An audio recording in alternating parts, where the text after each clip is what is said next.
My ex cheated on me with my abusive stepbrother, then stalked me when he dumped her. I grew up in a household that was far from ideal. My parents divorced when I was 10, and my dad remarried 2 years later. That's when Derek, my new stepbrother, entered my life. Derek was 2 years older and quickly established himself as the dominant force in the house. From the moment he moved in, he made it his mission to make my life miserable. Derek had a knack for finding my weaknesses and exploiting them. He stole my things, from my favorite toys to my homework, and then mocked me when I got in trouble for missing assignments. Physical intimidation was his specialty. He would shove me into walls, trip me as I walked by, and once even locked me in a closet for hours. My parents were either oblivious or in denial, often brushing off his behavior as boys will be boys. My dad seemed to turn a blind eye, perhaps out of guilt for the divorce and wanting to keep the peace in the new family. My stepmom was fiercely protective of Derek, always making excuses for him and blaming me for any conflicts. School became my escape. I threw myself into my studies, finding solace in the structured environment and the praise I received from my teachers. I joined clubs and sports teams to spend as little time at home as possible. I developed a close-knit group of friends who became my sanctuary. They didn't know the extent of what I was dealing with at home, but they provided the support and camaraderie I desperately needed. When I turned 18, I moved out as soon as I could. I had applied to colleges far away from home, wanting to put as much distance between myself and Derek as possible. I got into a university in another state and eagerly left for a new beginning. College was a breath of fresh air. I focused on my studies, worked part-time jobs, and made a few good friends.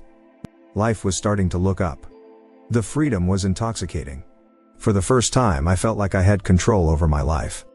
I could make my own decisions, surround myself with positive people, and pursue my interests without fear of Derek's interference.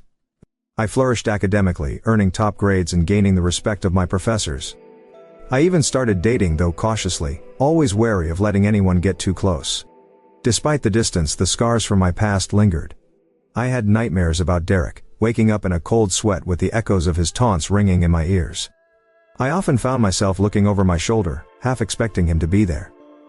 But with each passing day, the fear diminished, replaced by a growing sense of confidence and self-worth.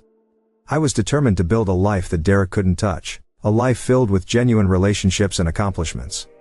I threw myself into internships and extracurricular activities, wanting to make the most of my college experience. And for a while it seemed like I had succeeded. I was happy, independent, and looking forward to a bright future. During my junior year, I met Sarah at a mutual friend's party. She was smart, funny, and incredibly beautiful. We hit it off immediately, and before I knew it, we were inseparable. Sarah was everything I thought I wanted in a partner. She was understanding, supportive, and we shared many interests. I finally felt like I had found someone who could be my anchor. We dated for 2 years, and during that time, we made plans for the future. We talked about getting married, buying a house, and even starting a family someday. I was over the moon and genuinely believed that I had found my soulmate. One night, everything came crashing down. I had been working late on a project at the office and decided to surprise Sarah by coming home early. I quietly let myself into our apartment, planning to sneak into bed and cuddle her. But as I walked into our bedroom, I found Sarah in bed with Derek. The sight of them together felt like a punch to the gut. My heart shattered into a million pieces. Sarah's face went pale when she saw me, and Derek just smirked, clearly enjoying the pain he was causing. I didn't say a word. I just turned around and walked out. Sarah followed me, crying and begging for forgiveness, saying it was a one-time mistake. Derek left, looking smug as ever. I couldn't even process what had happened. I felt numb. I told Sarah to pack her things and leave. That night, I sat alone in the dark, trying to make sense of everything. The following weeks were a blur. I couldn't focus at work, I stopped hanging out with friends, and I barely ate or slept. The betrayal from both Sarah and Derek was too much to bear. I decided to cut all ties with both of them. I blocked their numbers, unfollowed them on social media, and tried to move on. Slowly, I started to rebuild my life.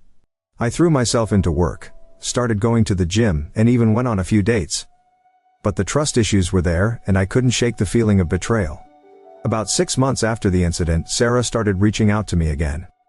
It began with texts and calls, apologizing and begging for another chance. I ignored her at first, but then she started showing up at places she knew I frequented. She would wait outside my office, hang around my apartment, and even show up at the gym. She told me Derek had dumped her, and that she realized she had made a huge mistake. She said she still loved me and wanted to make things right. But every time I saw her, all I could think about was that night. I couldn't trust her, and I didn't want her back in my life. Sarah's attempts to contact me became more desperate and aggressive. She would leave notes on my car, send me long emails, and even try to talk to my friends to get them to convince me to give her another chance. It was relentless. One night I came home to find her sitting on the steps of my apartment building, crying. She looked disheveled and desperate. I tried to reason with her, telling her that it was over and she needed to move on, but she refused to listen. She became angry, shouting and accusing me of never loving her. I ended up calling the police to have her removed. I got a restraining order against her, hoping it would make her stop. But she continued to violate it, showing up at my place and causing scenes. Each time I called the police, but she would always be back. It felt like I was living in a nightmare that I couldn't wake up from. One evening, I came home to find my apartment door slightly ajar. I cautiously entered and found Sarah inside, sitting on my couch. She had broken in, and she looked more unhinged than ever. She started talking about how we were meant to be together and that she wouldn't let me go. I knew I had to do something drastic to end this. I packed a bag and left that night, staying with a friend while I figured out my next steps. I decided to move to a different city, far away from Sarah and Derek. I found a new job, a new apartment, and started over. I didn't tell anyone where I was going, not even my closest friends, to ensure she wouldn't find me. Moving was hard. I had to leave behind everything I knew and start from scratch. But it was worth it. I found a great community, made new friends, and started therapy to deal with the trauma. My therapist helped me work through my trust issues and the feelings of betrayal. It was a long and painful process, but I eventually began to heal.